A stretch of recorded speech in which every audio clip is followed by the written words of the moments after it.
Moral Stories। Africa के एक जंगल में एक नन्हा मुन्ना हाथी अपने माँ बाप के साथ रहता था। वो सारा दिन दरख्तों के पत्ते चबाता घूमता फिरता था। शाम को किसी तालाब या नदी नाले से पानी पीकर अपनी प्यास बुझा लेता था। एक शाम उसके माँ बाप उसे दरिया पर ले गए।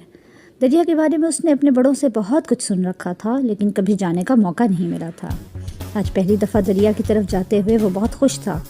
वो रास्ते में उछलता कूदता और अटकेलियाँ करता जा रहा था। वो जब दरिया पर पहुंचा तो उसने अजीब मंजर देखा। हाथी दरिया में नहा रहे थे, सूंड में पानी भर के एक दूसरे पर फेंक रहे थे। नन्हा हाथी पहले दरिया के किनारे खड़े होकर हैरत से इस मंजर को देखता रहा। दूसरे हाथियों ने उसे खुशामदीद कहा और अपने साथ शामिल होने की दावत दी। नन्हा हाथी आहिस्ता आहिस्ता कम पानी वाली जगह पर दरिया में उतरा और बाकी हाथियों के साथ खेलने लगा। थोड़ी ही देर में वो उनके साथ घुल मिल गया। वो भी अपनी सूंड में पानी भरकर उन हाथियों पर फेंकता, वो हाथी उस पर फेंकते। नन्हे हाथी को इस बात से बड़ा एतमाद मिला। जब सूरज गरूब होने लगा तो हाथी दरिया के किनारे जमा होकर इस खूबसूरत मंजर को देखने लगे। नन्हे हाथी ने भी सूरज को देखा, लेकिन तेज़ रोशनी की वजह से उसकी आंखें चुंधिया गईं, इसलिए उसने हाथियों की तरफ देखना शुरू कर दिया। वो सोचने लगा, मैं भी तो बड़े हाथियों जैसा हूँ। क्या हुआ अगर मैं उम्र में उनसे छोटा हूँ? उनकी सूंड लंबी है तो मेरी भी है। उनकी तरह मेरे भी दो बड़े बड़े कान हैं। उनके दो लंबे लंबे नुकीले दांत हैं। तो मगर मेरे दांत कहाँ हैं? उफ़ अल्लाह, मेरे दांत। वो एकदम परेशान हो गया। पहले तो उसने कभी इस बारे में सोचा ही ना था। अब वो रोने लगा। उसे तरह तरह के ख्यालात आने लगे। शायद मेरे दांत कहीं गिर गए हैं और मुझे पता ही ना चला हो। एक ख्याल ये था कि उसे अपनी माँ को साफ साफ बता देना चाहिए कि उसके दांत कहीं गिर गए हैं। तो उसे ख्याल आया कि माँ तो उसे झिड़केगी कि उसने अपने दांतों का ख्याल क्यों ना रखा और दांत कहाँ गुम हो गए।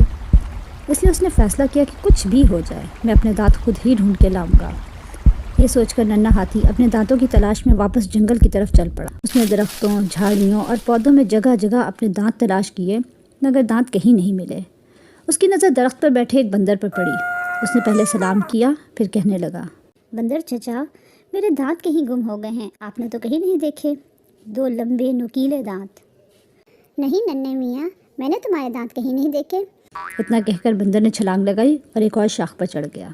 नन्हा हाथी आगे चल पड़ा। आगे जाकर उसे एक भालू मिला।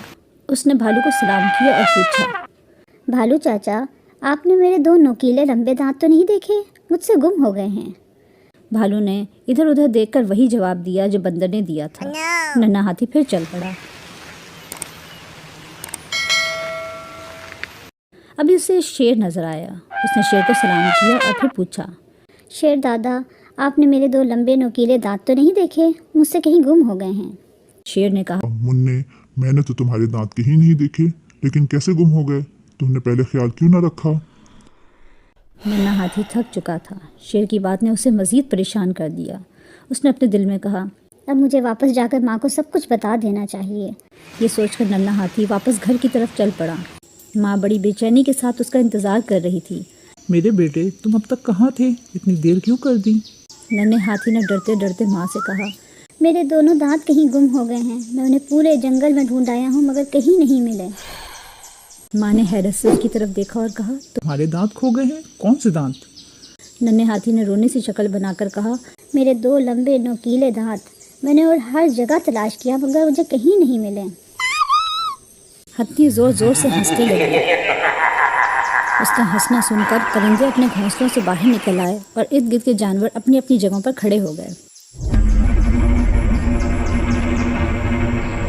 फिर हथनी ने कहा, मेरे प्यारे बेटे, तुम आम बच्चे दांतों के बगैर पैदा होते हैं। जैसे जैसे बच्चे बड़े होते हैं ये दांत निकलना शुरू हो जाते हैं और एक दिन इतने बड़े हो जाते हैं कि नज़र आने लगते हैं। इसलिए मेरे भोले बेटे, जब तुम बड़े हो जाओगे तो ये दांत तुम्हारे मुंह में खुद ही निकल आएंगे।